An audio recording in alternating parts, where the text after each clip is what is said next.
મિત્રો, આપણી ભારત ભૂમિ અદ્ભુત મહાન સંતોની કથાઓથી ગૂંથાયેલી છે, જે ભારત ભૂમિનું હૃદય સમાન છે.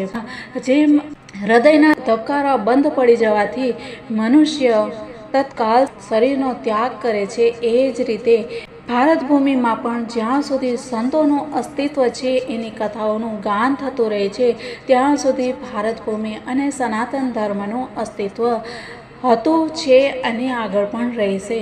તો આવા સંતોની ભૂમિને આપણે કોટી કોટી નમસ્કાર કરીએ.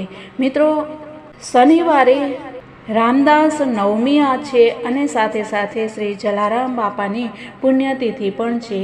એક સ્વામી રામદાસ મહારાષ્ટ્રના સંત છે, તો શ્રી જલારામ બાપા ગુજરાતના સંત છે.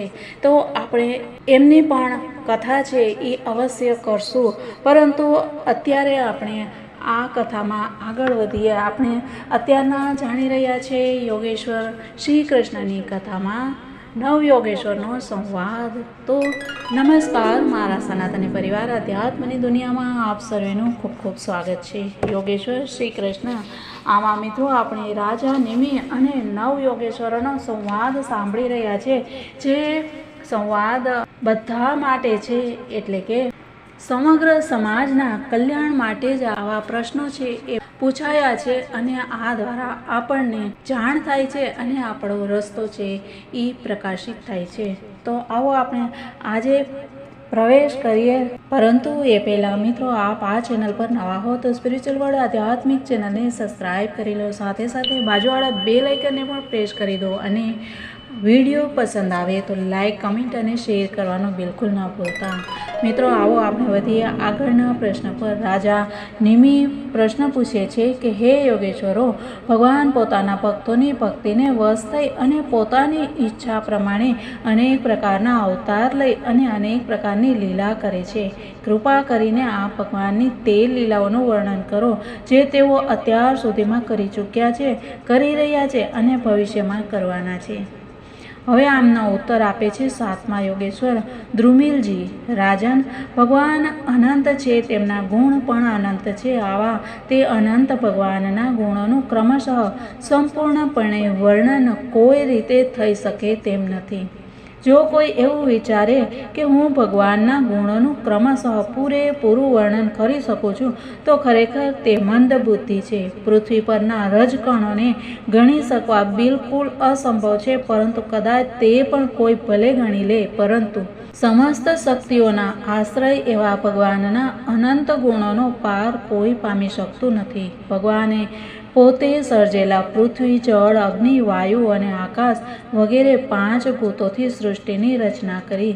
તેમણે જ વિરાટ બ્રહ્માંડનું નિર્માણ કરી અને લીલા માત્રથી પોતાના અંશરૂપે અંતર્યામી થઈ તેમાં પ્રવેશ કર્યો. તે આદિદેવ નારાયણને જ પુરુષ નામે કહેવામાં આવ્યા છે. આ સમગ્ર ત્રિભુવન ભગવાનનું જ રૂપ છે.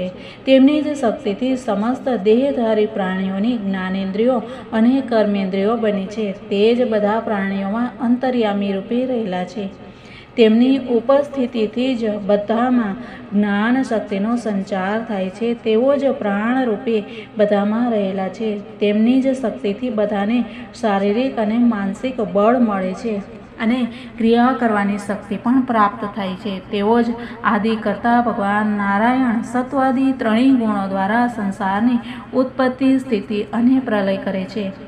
આ બધો તેમનો લીલા વિલાસ જ છે. તે આદિ પુરુષ ભગવાન નારાયણ સર્વપ્રથમ વિશ્વની રચના માટે રજોગુણ દ્વારા બ્રહ્માના રૂપમાં પ્રગટ થયા તથા તે જ યજ્ઞોના અધિપતિ ભગવાન નારાયણ સત્વગુણનો સ્વીકાર કરી બ્રાહ્મણ અને ધર્મની મર્યાદા રાખવા માટે તથા વિશ્વના ભરણ પોષણ માટે વિષ્ણુ રૂપ બન્યા.